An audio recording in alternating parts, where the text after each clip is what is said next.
Olá!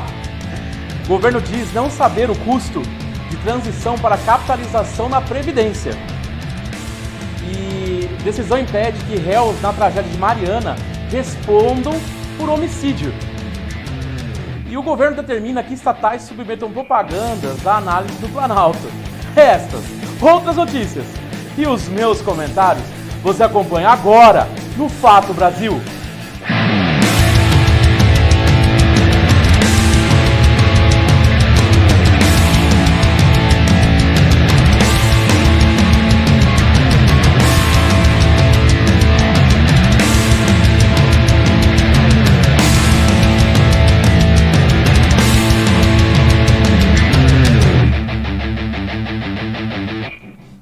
E estamos começando mais um Fato Brasil aqui na WTV nessa sexta-feira.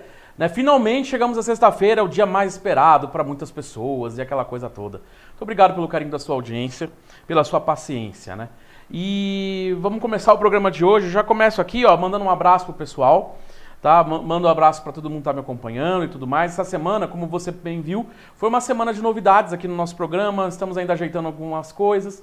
Hoje nós tivemos a estreia do Diversidade Show do meu amigo Luan Nogue às 9 horas da noite. Depois do Fato Brasil, às 11 horas, você tem o Barlada, que é um programa maravilhoso da minha amiga também, Tati Alencar. E a programação da WTV Brasil está imperdível. E nós estamos cada vez mais trazendo novidades para você. Tá? Então vamos para as notícias de hoje, que hoje a gente tem algumas coisinhas para fechar essa sexta-feira, tá bom? Vamos lá então. O governo diz não saber custo de transição para capitalização na Previdência. Pois é. Os técnicos do Ministério da Economia afirmaram que o governo não sabe quanto vai custar, quanto custará, aliás, a transição para um eventual sistema de capitalização da Previdência. Pois é, a declaração vai na contramão do que sustenta o ministro Paulo Guedes, que justifica que a economia de R$1 trilhão com a reforma da Previdência é condição mínima para criar um sistema de capitalização. Abre aspas, não foi feito o cálculo porque o cálculo depende do modelo que for implantado. O ministro está falando sobre o impacto que permitiria, ao Estado ter equilíbrio fiscal, fecha aspas, disse o secretário da Previdência, Leonardo Rolim. Então, peraí, vamos ver se eu entendi. Na quinta-feira ontem era para ter liberado os dados. Aí não liberou, não veio. Aí hoje, peraí, não é possível. Aí hoje, o governo falou que não tem os dados. Não, gente, é engraçado, vai. O governo falou que não tem os dados porque não sabe. Não sabe. Ele simplesmente não sabe. Não tem os dados porque não tem. É isso. Foi por isso. É por isso que estava em segredo de justiça, não. Por isso que estava tudo como secreto. Tipo atos secretos. Lembra disso? Os atos secretos. Então, do Senado. Então, há muitos anos atrás, aí na época ainda do Sem Limites. Então quer dizer que o governo não sabe. É por isso que o governo não sabia. E tá tudo bem. Nossa, poxa vida, eu vou dormir até melhor agora, sabendo que não é o que o governo não estava querendo esconder os dados da gente. Para mostrar que vai ser um rombo milionário nas contas públicas, fazendo um sistema de capitalização. Ele não queria, não é isso não. Ele não falou antes, porque ele não sabia. Não sabia. Caramba, viu? Poxa, como é que eu fui mal? Poxa, me desculpa, presidente Bolsonaro. Me desculpa, ministro. Eu não sabia. Poxa, eu tô até mal, assim, sabe? Porque tô a fim de pedir... Tô a fim de tuitar. Tô a fim de tuitar pedindo desculpas. Porque o governo... Poxa, o governo é tão bonzinho, né, gente? Ele só não sabia. É por isso que escondeu da imprensa, da população, dos deputados que pediram e tal. Porque ele não sabia. Tudo bem, beleza, né? Tudo bem. Você sabe o que é isso, gente? Isso é um governo que está sendo governado, digamos assim, via Twitter. né? Afinal, não foi o presidente mesmo que deu a entender que sem o Twitter ele não consegue governar? Fica aí a nossa crítica. E o que você acha disso? Ó, eu não tô vendo comentário aqui hoje não, hein? Cadê os comentários? Só porque é sexta-feira todo mundo foi pro bar? Põe no bar aí para passar o Fato Brasil. Ou vocês também esqueceram? Fica aí a dica, né? E, gente, ó, a Petrobras anuncia a venda de 8 refinarias e decide reduzir a participação na BR Distribuidora. Pois é, a Petrobras informou nessa sexta-feira que vai realizar uma nova rodada de vendas de ativos. Em reunião, o Conselho de Administração da companhia decidiu reduzir a fatia da estatal da BR Distribuidora, atualmente em 71%, e vender 8 refinarias das suas 13 refinarias. A lista de desinvestimento, como é o nome, também inclui a venda da rede de postos da companhia, ou seja, dos postos BR, no Uruguai. De acordo com o blog João Borges, né, do João Borges, que foi da onde nós pegamos aqui essa notícia, assim, esse comentário, esse apanhado, o presidente da Petrobras, o Roberto Castelo Branco, disse que pretende arrecadar 15 bilhões com a venda das refinarias. Juntas, elas têm capacidade de refino de 1,1 milhão de barris por dia. Para vocês verem, né? Tudo aqui é assim, né? Então agora, vamos revender refinaria. Você sabe o que isso? Você sabe o que isso vai acabar acontecendo? Nós vamos acabar sendo reféns de refino também lá fora. Ó a Judite aqui, ó. Oi, Judite. Tudo bem com você? Então nós vamos ficar reféns. Vem, dá um oi pro pessoal de casa. Nós vamos acabar ficando reféns de refino também. A gente já é refém do preço do petróleo internacional. Nós somos produtores de petróleo e pagamos caríssimo no nosso combustível. Se não fosse porque a gente segue a política internacional. Que para mim não tem sentido. Um país que produz petróleo ter que ficar igualando o seu preço do petróleo internamente pelo preço internacional. Se não bastasse isso, agora a gente quer vender as nossas refinarias, que nos dão um pouco de autonomia. Sabe o que é isso? É que o governo não quer ser o responsável quando subir combustível. É isso. Porque como nós somos donos das refinarias, o que acontece? Eu vou explicar aqui. O que acontece?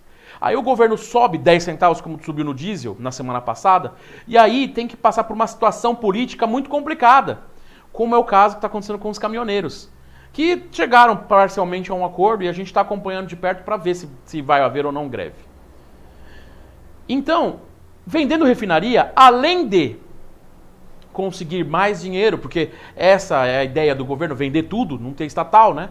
É o estado mínimo, né? Um estado onde a economia precisa do estado, mas tudo bem, isso a gente vai comentar no outro dia. Se não bastasse essa filosofia, se é que existe alguma nesse governo, né? Que até as próprias filosofias que o governo diz entender, não são bem filosofias muito filosóficas, digamos assim. Ó, vou falar bem bonito, tô falando bonito, né?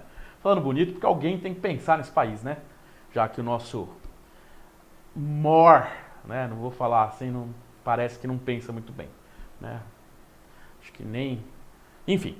E então, como o governo controla a Petrobras e ela controla as refinarias, toda vez que tem um reajuste de preço, o governo vai ter que ficar mal politicamente, aí algumas categorias gostam, outras não. Então, para evitar tudo, porque vender refinaria acaba com os problemas. E não é isso que o governo tem feito. Ele tem só transferido os problemas para o setor privado. Para ele não ficar, para ele não ser mal falado. Tanto que esse é o governo que mais volta atrás em decisão. Eu nunca vi um governo como esse, de verdade. Chega até a emocionar, para não falar outra coisa aqui bem cabeluda. E ó, eu vou mandar uns abraços aqui, ó, porque o Rafael de Toledo, Scalvi, que é lá de Amparo, tá nos acompanhando. É Amparo, né? Às vezes eu troco as bolas e falo o nome da cidade. Desculpa, Rafael. Mas, cara, muito obrigado pelo carinho da sua audiência. Ele falou assim: oi, Vitor Leonardo. Semana corrida, mas sempre acompanho você. Abração do Rafael de Amparo. É Amparo, é isso aí, Rafael. Obrigado aí pela companhia. O Alex dos Passos também tá aqui online com a gente. Também mando um abraço aí pro Zé. O Zé que é um amigo meu de muitos anos, que tá lá em com a família me assistindo lá de Franco da Rocha. Se não assiste ao vivo, assiste no YouTube, que eu estou sabendo. E a Andréa Castro, que ainda não deu as caras aqui no Facebook. Né? E a Judite aqui, ó, passando aqui, ó, que nenhuma, porque ela é uma lady aqui do nosso TV. Vem cá, Judite, fica aqui desse lado, isso, que você atrapalha. E olha que bonitinha. Mas vamos continuar então, porque a Judite é linda, mas o que esse governo está fazendo não é.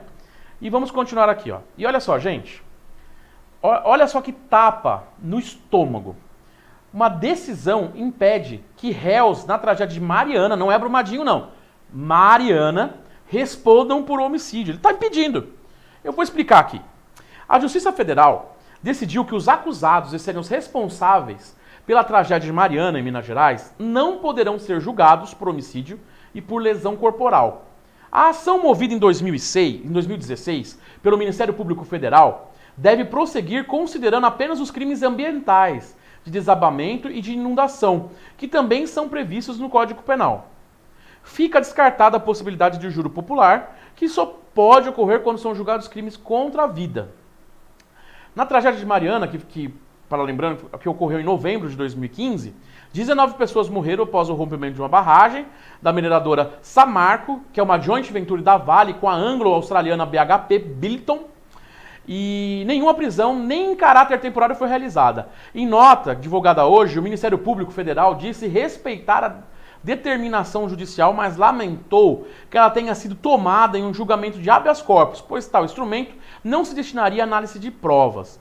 O trancamento de todo o processo para os crimes de homicídio e lesão corporal foi decidido de forma unânime, né, na última terça-feira, dia 23, por 3 desembargadores da 4ª turma do Tribunal Regional Federal da 1ª Região. O que eu vou dizer acerca disso? Lembra, vou até nessa outra câmera aqui, lembra que nessa semana, se você tem me acompanhado, eu falei que a justiça, que deveria ser cega, ela, em 90% dos casos, ela decide contra o pobre. Lembra que eu falei sobre isso? E que são raras as vezes que a justiça ajuda realmente o povo, e principalmente o pobre nesse país. Quem morreu em Mariana? Quem foram os mortos? Pobre, operário, gente que não tem condição, ou que tinha lá suas casas, suas fazendinhas, que deu um duro danado para ter, morreu. E os responsáveis não mataram ninguém, não. Coitado, é que foi assim, foi uma tragédia ambiental, foi uma tragédia, ninguém nunca falou que estava ruim ali, mesmo com todos os laudos, mesmo com todas as coisas que estavam acontecendo, não, nunca foi, não houve problema nenhum, não houve. O que houve é que foi um acidente, ai, coitados, e por isso ninguém teve intenção de matar. Nem os relatórios e nem as suspeitas de irregularidades nos relatórios dos fiscalizadores, não teve intenção de matar, né? Então quando a pessoa, você vai lá e faz algo, né, você age de corrupção, ou então faz algo sabendo que aquilo pode matar pessoas, mas você não teve a intenção, então tudo bem, né? Então tudo bem. Poxa vida, é que nem o governo que fala que não apresentou os dados que a gente tanto pediu ontem porque ele não sabe. É a mesma situação. E a justiça assinando embaixo. E é por isso que a justiça é tão desacreditada no nosso país. Porque além de ser lenta, um processo que se arrasta desde 2015, além de ser lenta, ainda dá esse tipo de situação. Por quê? Porque as pessoas que deveriam ser presas são pessoas com dinheiro. Se fosse eu ou você que está aí me assistindo, nós estávamos ferrados. Essa é que é a verdade. E doa a quem doer. Infelizmente. E ó, o Rafael Scalvi falando aqui, ó, o melhor comentário é o da Judite. Com certeza, Rafael, a Judite tá aqui do meu ladinho quietinho agora. A Judite é uma lady. Eu digo que ela é a diretora dessa TV. Aqui ela faz o que ela quiser, porque aqui nós somos amigos dos animais. E se isso não for atentado contra a vida, uma barragem sem vistoria, como dizia Raul, vamos alugar o Brasil. Meu amigo, eu vou dizer uma coisa pra você, Rafael, eu vou falar até aqui na câmera mais fechada. Eu acho que a gente tem que devolver o Brasil pros índios, pedir desculpa e voltar tudo lá pra Europa. Sabe? É um paradoxo com o descobrimento do Brasil, entendeu? Eu acho que a situação aqui é complicada, viu? Eu acho que enquanto a gente tiver esses desfechos para as coisas que acontecem no país, que esperança que a gente vai ter? Aí vai o povo, vai e vota num cara que também, né, só usa o Twitter para governar. E aí eu vou falar o quê? que eu vou falar aqui na frente? Não tenho que falar nada. Eu fico até sem palavras. É uma emoção. É uma emoção. E, gente, ó, após 5 meses, olha que... Não, essa é aquela notícia, assim, que é aquela notícia que você fala assim, nossa, hoje é sexta-feira, hoje é o dia de boas notícias, né? Após 5 meses, a conta de luz voltará a ter cobrança de taxa extra em maio. É a bandeira amarela. Pois é, a conta de luz dos brasileiros voltará a ter a cobrança da taxa extra em maio, após 5 meses seguidos sem um valor adicional. As informações foram divulgadas hoje pela Agência Nacional de Energia Elétrica, a famosa ANEEL. A bandeira tarifária do mês, que será amarela, o que levará a cobrança de R$1 a mais para cada 100 kWh consumidos. Até abril vigorou a bandeira verde, que era sem cobrança extra. Né? E o governo vendendo tudo, né? De vez em fazer um investimento aí. Mas tudo bem. A hora que tiver outros apagão aí. E tinha gente que falou que vai tudo dar certo, né? Que tá tudo dando certo. É isso aí. E agora vamos pagar. Tudo bem que, enfim, fica essa boa notícia para fechar essa sexta-feira, né? E vamos para algo polêmico que aconteceu hoje. O governo determina que estatais submetam propagandas à análise do Planalto. A mudança foi adotada após o presidente ter se irritado com a propaganda do Banco do Brasil. Eu vou colocar sem som aí a propaganda. Vocês chegaram a ver esse vídeo aí, ó? Essa pequena propaganda que está sem som. Por que está sem som? Porque o YouTube pode bloquear depois, aquela coisa toda. Então, para evitar dor de cabeça, a gente deixou pequenininho e sem som. Dizem as más línguas, né, que essa propaganda que mostra a diversidade e tudo mais do Banco do Brasil, que é uma estatal do governo federal, irritou o presidente Bolsonaro. E aí ele mandou para fazer isso daí. Ele falou que toda a propaganda tem que passar por uma análise agora do governo federal. E aí o que acontece? Ficou ruim, né? Ficou ruim essa situação, né? Então quer dizer que agora o governo é aquela coisa, não gostou. Vocês percebem que tudo que remete a uma diversidade, a inclusão, a aceitação das pessoas como elas são, sabe? A pluralidade, tudo que tem esse negócio, o governo chama de viés comunista. E tem alguma notícia bizarra dessa que vem parar? Pois é, enquanto a gente pensa sobre esse tipo de governo que nós estamos tendo, vamos analisar hoje a previsão do tempo. A gente teve um pequeno probleminha na nossa edição, então hoje a gente vai exibir só a previsão para o Brasil, no geral, para este sábado. Então fique ligado. O principal alerta deste sábado é para o Rio Grande do Sul, oeste de Santa Catarina e do Paraná. A formação de um sistema de baixa pressão e o fluxo de umidade vindo da região amazônica favorecem a formação de áreas de instabilidade. Há risco de temporais com grandes volumes acumulados, principalmente no oeste da região. Também pode chover a qualquer hora entre Florianópolis, sul e oeste de Mato Grosso do Sul, mas intercalando algumas aberturas de sol. Na capital paulista, a chuva será muito isolada no fim do dia. E nas áreas claras do mapa, entre o norte de São Paulo e o interior do Nordeste, o tempo fica firme, com sensação de bastante calor à tarde. Na Grande Vitória e na costa leste do Nordeste, a chuva será bem passageira. Enquanto isso, a zona de convergência intertropical se desloca mais para o oeste e influencia áreas do norte do Maranhão e do extremo norte do país. Pode chover de forma frequente com até forte intensidade. Há risco de temporais em São Luís, Belém e Macapá. As outras áreas do país terão sol e pancadas de chuva entre a tarde e a noite de forma isolada. A mínima prevista para São Paulo é de 19 graus e 23 em Salvador. A máxima prevista para o Rio de Janeiro é de 35 graus e apenas 24 graus em Porto Alegre. Tá aí então a previsão do tempo, né? E agora, gente, vocês não sabem o que aconteceu. Todo esse bafafá, vou colocar o vídeo de novo aí. Vamos colocar o vídeo de novo na tela pra gente poder conversar. Então você viu esse vídeo aí, esse vídeo que tá sem som e pequenininho pra gente não ter bloqueio no YouTube.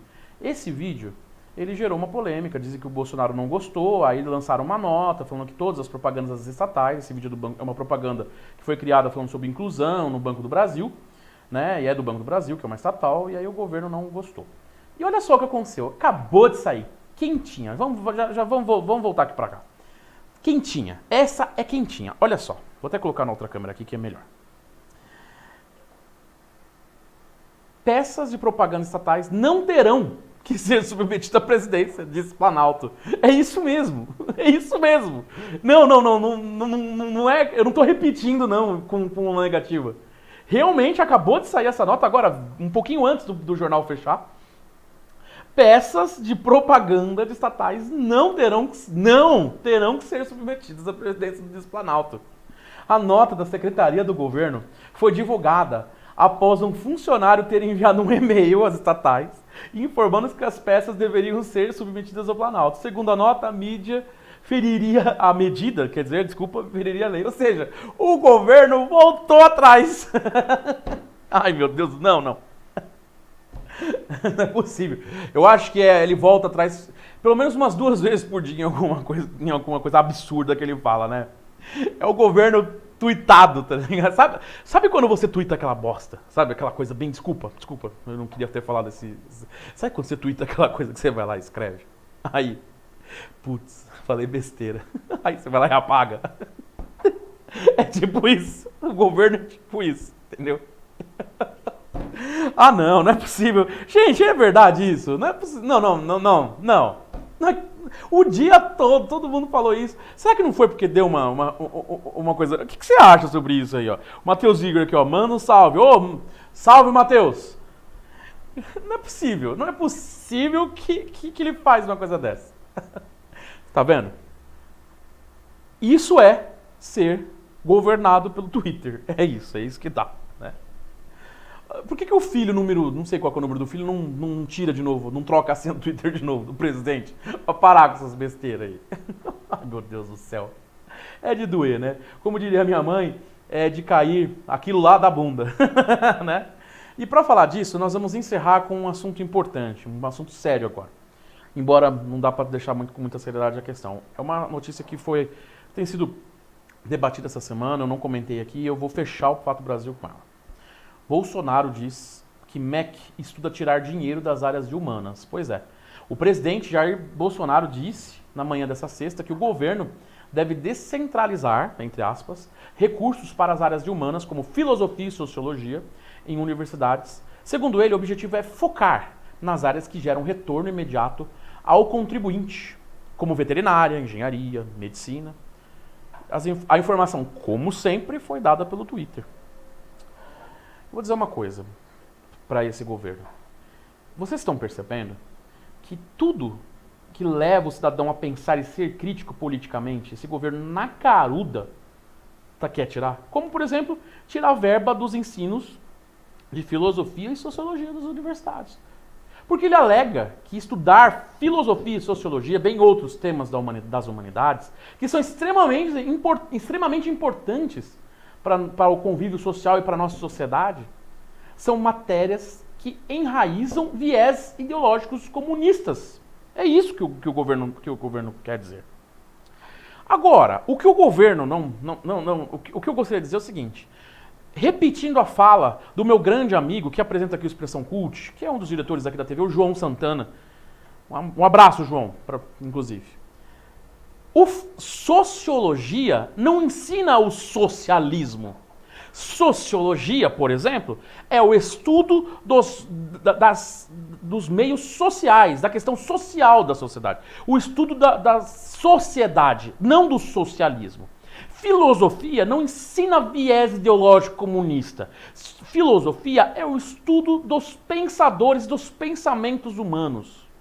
Entre eles existe sim o pensamento comunista, como existe o pensamento capitalista, como existe o pensamento progressista, entre outros cistas da vida que a gente tem por aí. Incrível. Então quer dizer que isso não move a sociedade. Então quer dizer que o que move é veterinária, medicina, e isso é isso. Você percebe, pessoal? Gente, é sério isso daqui. Vocês percebem que o governo, ele está querendo, na verdade, fazer operário. É isso. É isso que o governo quer fazer. Mão de obra. Mão de obra barata.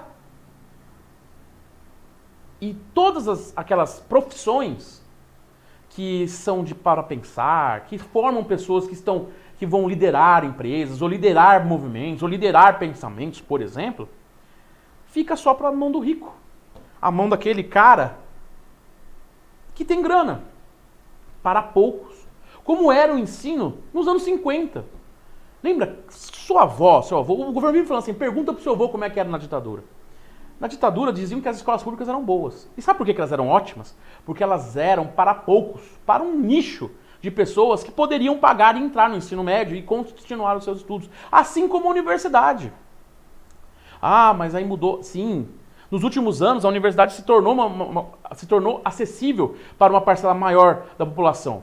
E o que esse governo está fazendo? Voltando atrás. Por que voltando atrás? Porque ele é mau só? Não. Mas porque tem interesse em um povo brasileiro ser um povo manipulado, um povo que vai atrás desse tipo de pensamento. Achando que sociologia é socialismo, que filosofia é comunismo e que qualquer disciplina, e qualquer estudo, e qualquer oportunidade para as pessoas de baixa renda é tratada como uma forma de enviesamento político comunista. Como se o que esse governo quer implantar com escola sem partido, entre outras coisas que eu já critiquei aqui, não fosse um enviesamento de políticas neoliberais tortas e fascistas, né? Como se não fosse isso. Fico com esse comentário que me deixa assim, quase sem palavras, que me deixa bravo, que me deixa chateado de ver o ataque que o presidente faz por exemplo, as áreas humanas, como filosofia e sociologia, e não governa o país. Um país governado pelo Twitter. A gente pode mudar isso. Basta você querer. Um amigo meu disse uma coisa e é com isso que eu vou fechar o nosso programa de hoje. Aonde estão os barulhos das panelas com essas situações todas que eu disse no programa todo? Você está ouvindo alguma? Eu não estou, não. Tchau, pessoal. Até segunda.